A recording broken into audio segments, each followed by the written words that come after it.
And now they're eating up all the trees, and it's all humans' fault because we're so special that everything revolves around us. Like a Nickelodeon movie or a PBS movie, this guy just stops to talk to them where they're completely safe, like he's supposed to be some kind of video game or something, except without the entertainment.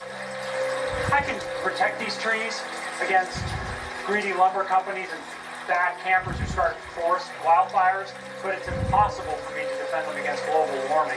Then shut the fuck up. Anyways, the stupid family decides to go near the beach after leaving their little friend in the forest, even though it's perfectly fine to stay there. They don't want to stay there, and he can't come with them because he's protecting the trees, but, you know, common sense just flies out the window, or it never existed with these people. They stop, they fish, and what do? Can you guess it? You guys are awesome guessers, for those of you who are. Yeah, they stop and have a picnic on the beach, where the birds can get them. Because they're nowhere near the forest, they're out in the open. They stop and have a picnic on the beach. Not just an ordinary picnic, they straight up cook their fish on the beach.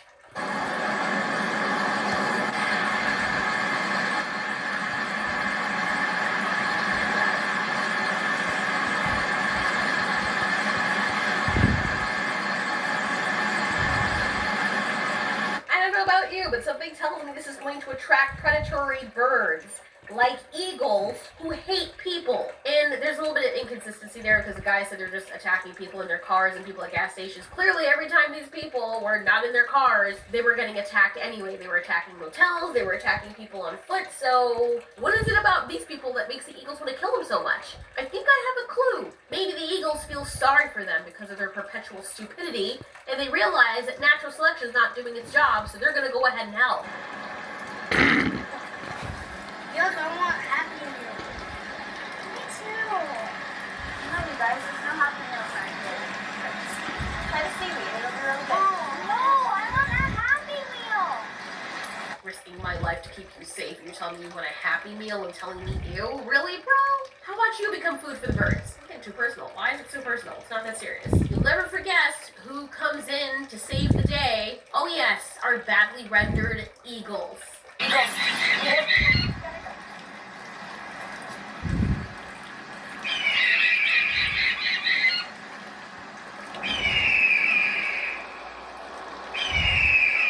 That's how you run when you're terrified? I don't know, but if huge birds and a flock of them were coming after me and I know that they had precision ability to cut people's throats and kill them without much effort at all, I'd be running a lot faster than that. Especially since you just got some energy. This part is hilarious, not really, but it just got me. It made me so annoyed. You don't need to watch any more after this part because it's just dumb. Like, I know they're just kids. I know. It's not their fault. I don't know what to say past that.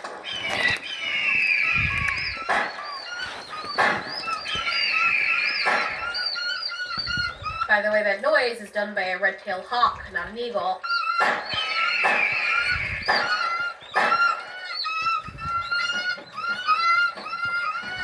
the frick is wrong with them? Not only are the kids acting as though they're tripping, but this guy is shooting his gun, and I don't know why they did not edit. Okay, maybe they're trying to be funny. I have no idea what the frick is going on here. If you wanted someone to take your message seriously, maybe they're making fun of global warming. I have no what the hell is going on because the guy shoots the gun in post-production. This is very easy to spot. It's different if you're doing it pre-production, but post-production, you know when the gun goes off, when it's supposed to recoil. You did it okay in the other scenes, and this is how the gun is being fired now.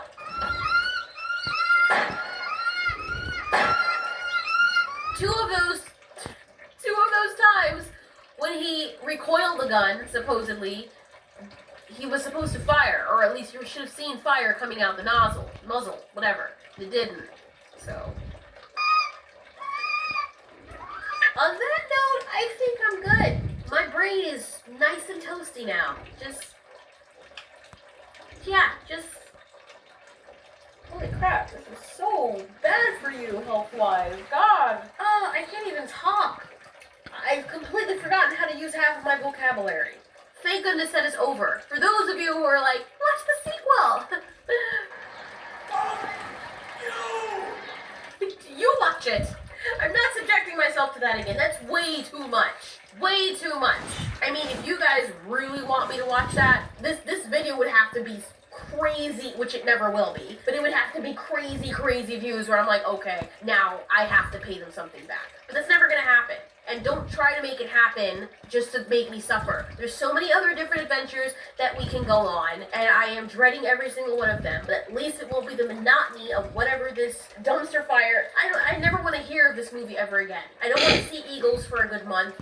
I don't want to hear the word birdemic after I've just said it. I'm done. I am officially done. That was a horrible experience.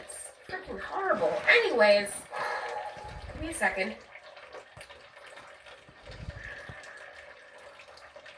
I'm really not trying to be funny right now.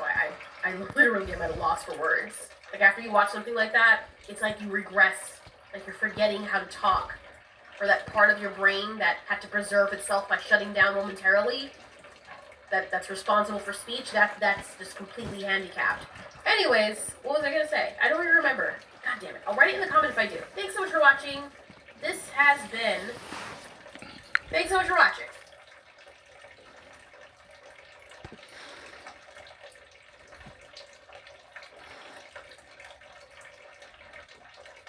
Yeah, we all know I'm weird, but tell me that you haven't asked some strange questions before. For example, what if 5 of some of the worst movie monsters were to meet in a room? Who would come out standing? Well, let's up the ante. Let's make it a Hunger Games situation, and let's put 5 of these specific monsters in an arena or a Hunger Game biome to see who comes out on top. This is just a hypothetical scenario. I may be wrong about some things, but let's get it going, guys. And also, let's hear what you guys have to say about this weird matchup, or whatever you want to call it, Battle Royale. The 5 monsters we'll be talking about today are Siren Head, Predator, the Xenomorph from the Alien franchise, Cthulhu from the Relic movie, and the Death Angels, or the Quiet Place monsters from the movie Quiet Place. All of these monsters share something in common. They're surprisingly stealthy, and usually when you realize that they are there, it's too late. But don't worry, humans won't be a part of the equation. Today, these monsters will be hunting or be hunted by each other. Now listen, I would love to animate this whole video, but animating would take way too long, so just use your imaginations based on my descriptions. I'm really good at that. Let's do a very quick overview on the monsters being presented in this battle biome. We're going to have some kind of forest. I think the best condition would be a temperate forest where there's good enough cover, but enough space to see what's going on if you really look. It's not as dense as it could be. It basically looks like this. Let's start off with our first contender, Siren Head.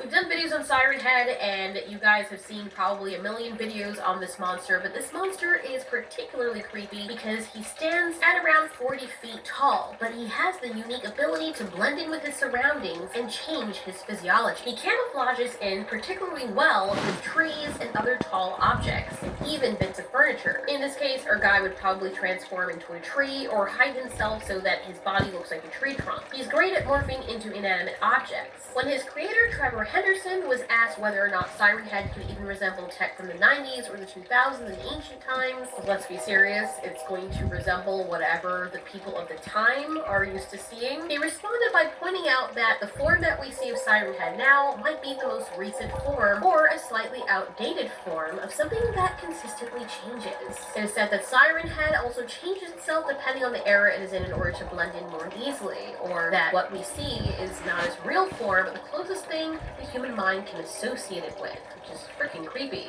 If that's the case, and this is more an illusion than what it actually turns itself into, then that means all of these other aliens would be seeing something quite different. The other thing to know about Siren Head is that it is very supernatural. Trevor Henderson had stated that Siren Head doesn't need eyes, ears, or a nose, or the ability to feel vibrations to find its prey. Scary, it just knows where you are, which I think is one of the reasons why it's probably one of the strongest candidates in this battle royale.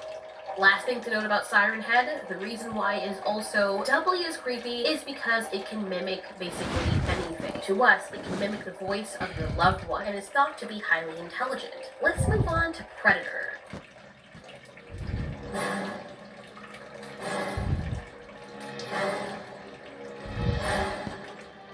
The Predator monster, otherwise otherwise known as the Yautja, which is its species name, is a bipedal humanoid creature that stands over 7 feet tall and can weigh well over 520 pounds while it's in its armor. And yes, I say armor because these creatures are technologically advanced. These are like hunters on E. They use all that technology towards your tradition of hunting other alien species and making it a sport. We should be so honored that we were hunted by them because as their bio reads, the Yautja, known colloquially as the predators or hunters, are an extraterrestrial species characterized by their hunting of other dangerous species for sport and honor, including humans. The Yautja are a sentient humanoid race that breathe an atmosphere similar to that of Earth, but possess level of technological advancement far in excess of anything available to humans. The predators stalk and kill their prey using a combination of highly advanced technology, such as active camouflage and energy weapons, combined with comparatively primitive traditional weapons such as blades, spears, and nets. The predators often ritualistically mutilate their prey and usually claim a trophy from their kills, so they possibly pop off a head or something. Capable of interstellar travel in starships, the predators have hunted on Earth for centuries, and have also met those engineer dudes from Alien Covenant and Prometheus. Here's where things get a little bit interesting. They have been known to deliberately breed xenomorphs in order to hunt them, often as part of initiation rituals for young predator dudes. After all, they do revere Xenomorph XX121 as hard meat. They revere it of the most worthy of all prey, because the Xenomorph, who is the next person on the list, is in and of itself as a species, a very expert hunter, and very intelligent and ever adapting. Now moving on to our next contestant, or contender, the Xenomorph. But for this one, specifically Xenomorph XX121. These 7-foot-tall, 325-pound creatures are haunting. They are known to be highly aggressive as an endoparasitoid extraterrestrial species. In their bio, it says that xenomorphs are vicious predatory creatures with no higher goals than the propagation of their species and the destruction of any life that could pose a threat to them. Like wasps or bees, xenomorphs are eusocial, with a fertile queen breeding a host of subordinate castes. The creatures are known for their potent acidic blood and their pharyngeal jaws, although their biological life cycle, in which their offspring are implanted inside living hosts before erupting violently from their chests, is in many ways their signature aspect. They're also very intelligent and can solve problems quite easily. They're also good at adapting to their changing circumstances. They have a hard exoskeleton, so even if you were able to